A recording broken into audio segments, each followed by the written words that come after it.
When Roger asked me to talk about this stuff, the Tier 3 is kind of old news. The Tier 4 is really what has been, has required the changes in oil, fuel, and coolant that we see today.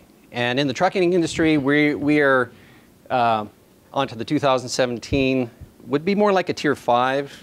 The Tier 4s are kind of what we had, what we went through in 2013. What we have here, we have our diesel engine. We have our, the Tier 4 engines now will have a combination of 2 to 3 of these controls in their systems, whether it be your Komatsu, Case, John Deere, any of the off-road Caterpillar. Most of them use all 3 in their systems. We have our engine here. We have a diesel particulate filter, a DPF filter right here. Alongside of this, it doesn't really show it, we have a DOC, a diesel oxidation chamber, that in front of the DPF, where the fuel gets injected in here. It turns it into, you're probably looking at somewhere around 500 to 600 degrees Celsius. Turns it into fine dust. It's caught in the filter, which can be cleaned at a later date, predetermined, usually about 3,000 hours to 4,000 hours. Down the line, we have a DEF tank here, which is urea and water. It's used and injected into the selective catalytic reduction unit here. So everything that comes down here, all your NOx, all your diesel particulates, everything that is produced from that engine, first of all, gets cleaned up in here, and then it gets a shot of urea and water, and everything that comes out of the pipe is basically nitrogen and water. It's actually, there's no smoke. It's quite clean, okay? But what that does, it puts a lot of pressure on your engine. So in this engine, what you have is a lot of heat, a crazy amount of heat generated. There's EGR, exhaust gas recirculation, that happens within here. We try and cool it down with aftercoolers. Some of them are augmented with water from the cooling system. Others are out front where the air can get at them. And we somehow got to cool all that air down, because downstream, this is crazy heat in here. So that's what Tier 4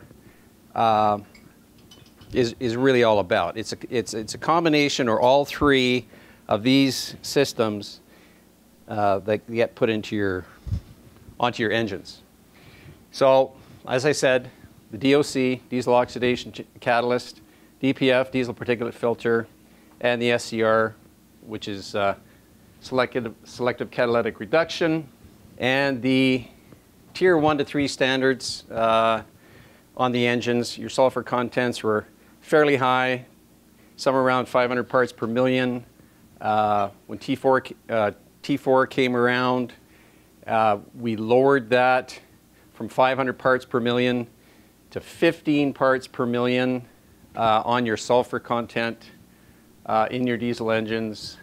2010 for off-highway, 2012 for locomotive.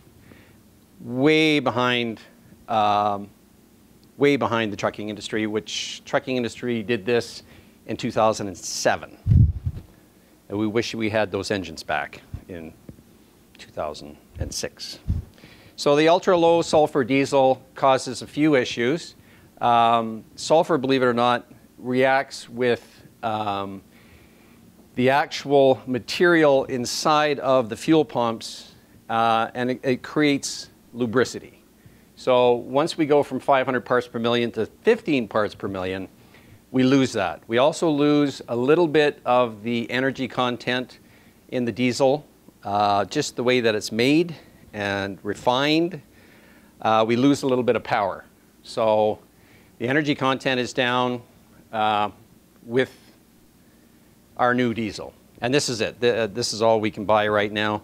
Some of the third world countries still have your regular diesel, but it's we export trucks to South America and and Africa and Mauritania and Saudi Arabia, and we sell trucks out of Calgary here all over the world, and it's getting harder and harder to be able to put the old Tier 3 engines in to transport trucks, just because everybody's adopting low sulfur and the emission controls that have been around us since actually 2008.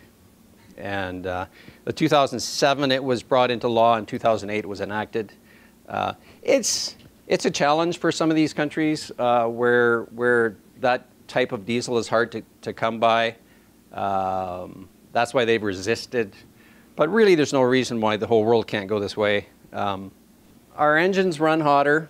Our EGR rates, meaning the amount of exhaust that comes out of these engines, go back inside the engine sometimes 2 and 3 times. So back in 2008, we had a few companies, Caterpillar, Navistar, that decided they weren't going to do any of this nonsense with DEF and DPF filters. They were just going to go strictly EGR. So 80% of the exhaust ended up back inside the engine. Well, you can imagine what that does to your oil. The soot that goes into that oil is like flour, okay? It's just thick, it's full of carbon, hard on the internal parts, hard on bearings especially, and not a lot to say about that, other than the fact that if you have the exhaust system that was designed for the rest of the diesel engines, you didn't really have to put up with that. So, and people are always trying to push out oil change intervals. 250 hours is the norm. Everybody wants 500 hours. You know, with proper monitoring, oil analysis, some of the filters that Roger produces and manufactures, that's very possible. But hard to do with the new engines. The oil that was made especially for the emission engines in 2007 and 8 were the CJ4 oils in all the diesel engines. All of these oils that were produced during this time are backwards compatible. They can be used in the older engines without any issues. It's the older ratings that can't be used in the newer engines. So this was the big deal. When we received engines at Kenworth, we didn't even have this oil. We couldn't even do an oil change because that's how new this oil was. And we were trying to get it in 20-liter pails and 5-liter jugs, and we're struggling to get this stuff. We buy all of our oil via truck, bulk oil. It wasn't available at the time for the new rating. It can still be used with the older engines, however, or the older diesel fuel. However, they plug up the emission systems way quicker. So in 2017, or 2013, we had another emission standard for diesel engines that got introduced. It was even more stricter, less parts per million, less NOx, more pressure on the engine companies to produce an engine that basically, if you were in a city like LA or Beijing or New York, the exhaust, the air that came out of the exhaust was actually cleaner than the air that got taken in from the atmosphere. And that's the way it is today. So more strain on everything, especially heat inside the engine. So the CK4 oils came out. This is for the strictly the Tier 4 engines and some of the Tier 5 engines that are out there right now, current truck engines. It is backwards compatible. You can use it in all the old engines that you have right back to 1998. And this oil is designed to put up with ultra low sulfur diesel and all the heat and everything that goes along with it. There is a new, just before I get to coolant, there's a new oil out now called an FA4. It's just available right now. We don't use it yet because it's very specific to the Cummins engine product right now, and it's designed for new emissions and fuel economy because it's a 1030, only comes out in the 1030 rating right now. All your tier 3 and T4s are mostly 15W40. You can use some CK4 oils that are 1030. It won't hurt it, but you cannot run the new FA4 oil in anything but a 2017 or newer engine. It's not backwards compatible. So that's going to kind of put a damper on the Cummins product, to be honest with you, because if you're forced to use that oil, you're probably going to want to think about using a different engine. The coolant. Back in the day, coolant was coolant. Threw antifreeze in your truck. No big deal. Just long life coolant. Had a lot of silicon in it. That is not compatible with the new T4 engines. There's a new coolant out called OEI, Organic Acid Technology. It is a extended life coolant with really, really good properties that allow you to actually extend your coolant drain intervals. In Tier 4 or Tier 3 especially, you were probably changing it every 2,000 to 3,000 hours. We've almost tripled that with this new organic acid technology in the Tier 4 engines. You can use this with confidence. It's pretty much ethylene glycol mixed with inhibitors, corrosion inhibitors, etc. The thing about this new antifreeze is any time that you're running really, really high combustion temperatures inside the cooling jackets, around the cylinders, around the liners, etc., in the block, with a regular antifreeze, you will have a buildup, a buildup of, it would almost be like shellac. It would be like a varnish. And that inhibits the heat transfer to the coolant, makes it hard for the coolant to absorb the heat from the engine, go through the radiator, get cooled down, and come back. So this OEI prevents that. It's a great coolant in the fact that it's specifically designed for this high heat situation, I guess you'd call it. Just a little bit more here about heat exchange, deposits it within the engine. Like I said, 2,000 hours, we're gone probably as high as 6,000 hours in 6 years on that. So you won't find anything better out there right now. I'm not going to bore you with any of this stuff too much longer. Fuel, ultra low sulfur diesel, 15 parts per million, pretty much going to be what it's going to be like going forward. Very few countries will not have it.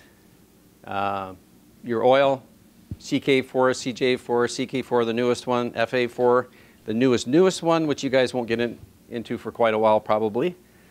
And then your coolant, which is your new organic acid technology extended life coolant, and you're all set. Pretty simple.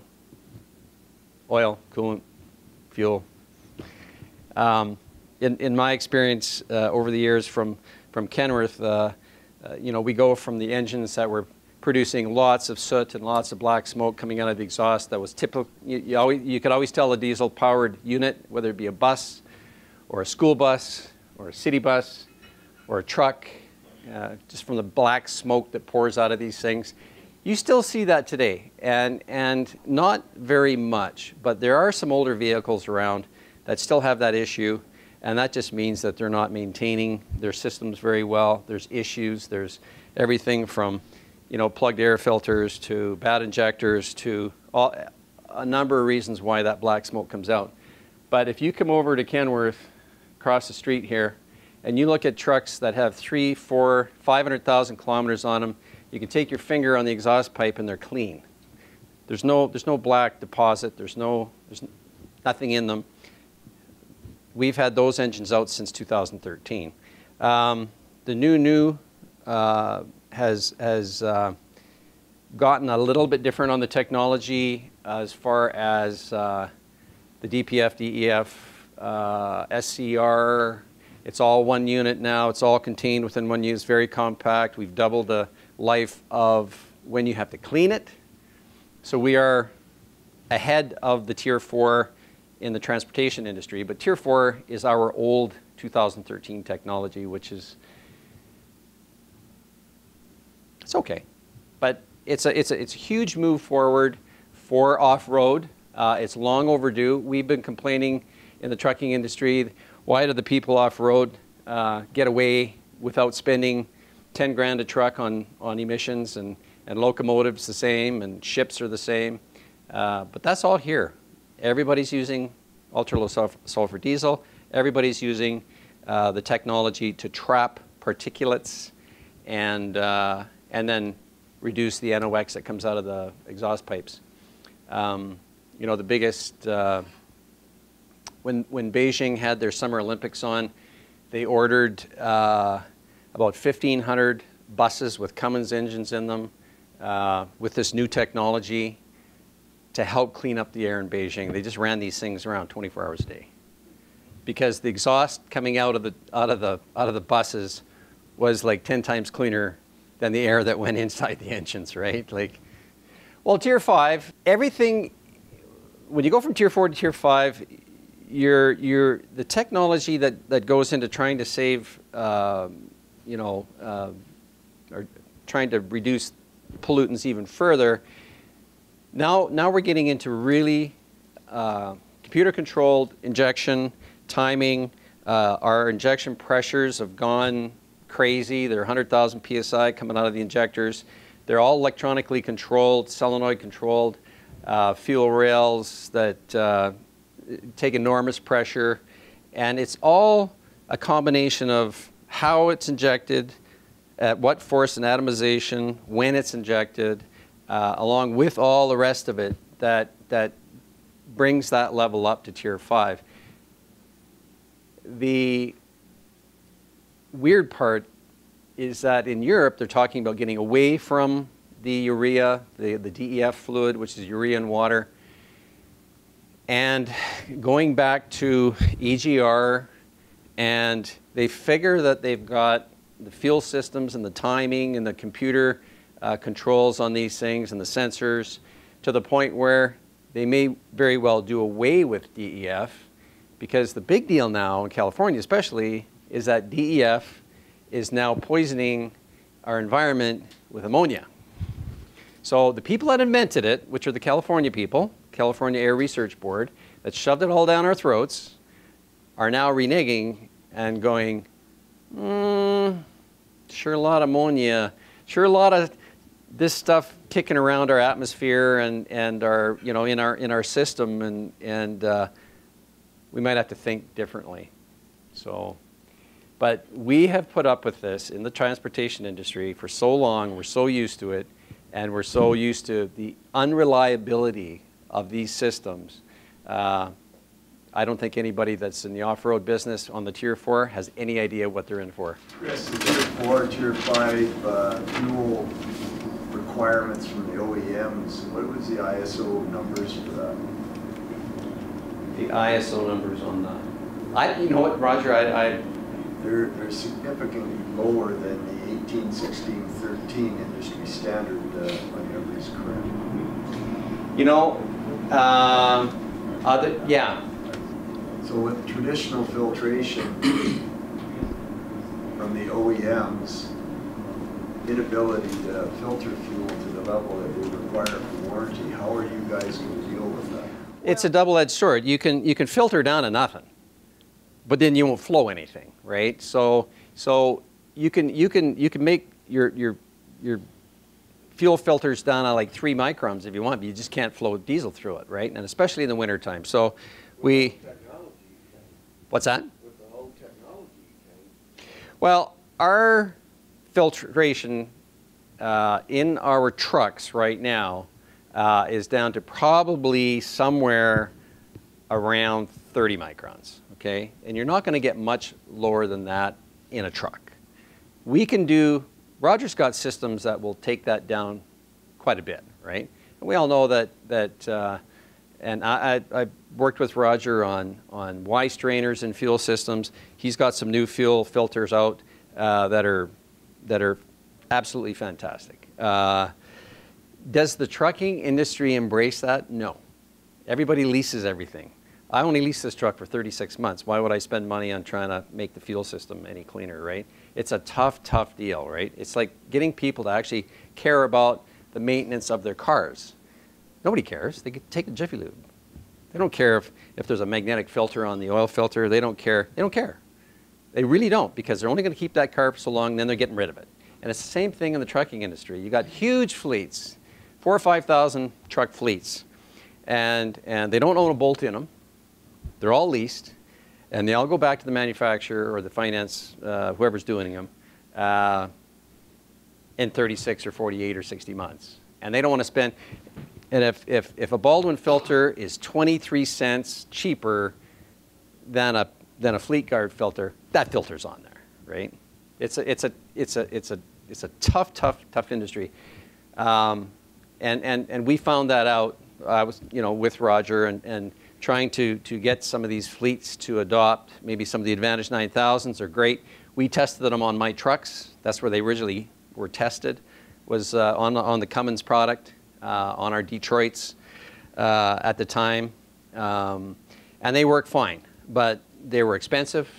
They were not a fleet. They just weren't. They weren't convenient enough, and they were an investment that where the guy says, well, I don't own anything. Why would I want to put that filter on there? How do you expect, or if you've already had experience with warranty issues on the fuel system, if the OEM filters are not cleaning it, regardless if they have any other filtration? Is there an issue starting to occur with warranty not being honored because the cleanliness of the fuel isn't meeting standard? No, I haven't really, myself personally and all the trucks that I run, I really don't have any warranty issues as far as the cleanliness of the fuel. But I do have warranty issues. Cummins Engine Company demands, if we have a camshaft failure, they demand all the paperwork on when the oils were changed. If you have your oil analysis, that's fine. They want to know your program. They want to know everything, or they don't pay. So you better have your ducks in a row when it comes to any kind of a major engine issue, failure, that is lubrication kind of related, especially camshafts. They are just absolutely adamant. They want and if you've missed one, they'll probably reject your warranty claim. And it's not really it really isn't an oil change thing. It's a defect in their engines that they want to blame on everybody for not changing your oil. But there are guys out there that extend their oil drain intervals and don't do oil analysis. Those are the guys that risk not getting their warranty warranty claims paid. Because if you can't support it with oil analysis, Cummins will not pay. We had a rather large trucking company that extended their oil drains out to 80,000 kilometers, did not do any oil sampling, and we had about 5 of them in the shop doing the engines on them, and Cummins didn't pay. So that was just, the oil was like sludge, mud, whatever. And so if I understand what you're saying, Chris, you're hampered by customer to try and clean their oil or their coolant with whatever, whether it be magnetic filtration or whatever. The legislation is telling you need to have cleaner product. Yep. You have the ability to do the cleaner product through magnetic filtration or something else. I know that the 1i product is fantastic. So I would say with magnetic filtration, Absolutely. no one will let you do it. Well, no, it's not. It's not that no one will let us do it. In the transportation industry, we're just too cheap. We are. We're too cheap. The people that really get it are the people that have that keep their equipment like 10 years. Like you take the people in the oil industry. You take the people that are in the fracking industry, and those are all the guys that really get it, because all of their equipment, including the truck, is expensive, and they need to protect that asset. People in the trucking, when I'm saying trucking, I just mean over the road. I mean, this is just highway stuff. You know, brought my pants here from Taiwan or whatever, wherever they came from. They all came on a truck. It's that over the road, the grocery haulers. I call it gas, garbage, and groceries. You know, all the stuff that everybody needs all the time. Disposable trucks. 3 years, 4 years, they're gone. Who knows where they go? They go into the city. They go city delivery. All these trucks migrate into different lives. They usually put on a ton of miles. I've got trucks that put on 300,000 kilometers a year. Like, that's a lot of kilometers per year. So we do 2-year leases. We take them out at 600,000 kilometers. They got 200,000 kilometers worth of warranty left on them. They go into our used truck department and get liquidated to, you know, owner-operators and people that can't afford new trucks, right? So do you guys have a reliability aftermarket package that you put on when you lease them or when you sell them Nope. as used? Nope. We're just as cheap as the Gotcha. trucking guys that lease them from us. You know, I mean, bottom line, right? But I mean, you know, the guys that get it are the guys like Dale Constantine and those guys. They get it. They're you know, they do a wonderful job of protecting their assets. But you know, the on-highway truck is just it's almost disposable, right? Yeah, it's just, you know, yeah. If I had trucks that were on the road for 10 years, absolutely. I don't want a truck on the road for, believe it or not, for more than 2 years. 2 years gone. Get a new one, on with the next, and get rid of it. And that's the business that I'm in. So pretty hard to invest, you know, $1,500, $2,500 on a reliability package that really I will never see the benefit out of. But if I was an owner-operator and I owned that truck and I knew that I was going to keep that truck for 6 or 7 or 8 years, absolutely, all day long, every day. And Roger and I worked together with some owner-operators with the Advantage filters, and to this day they still have them. They still use them, and they're great. But they, you know, that truck is their livelihood. That's their baby. It's like my '67 Firebird. Nothing but the best. I got 2 1i filters on there. I do, and all my own personal vehicles, absolutely. I've got the magnets on the oil filters. I run synthetic, and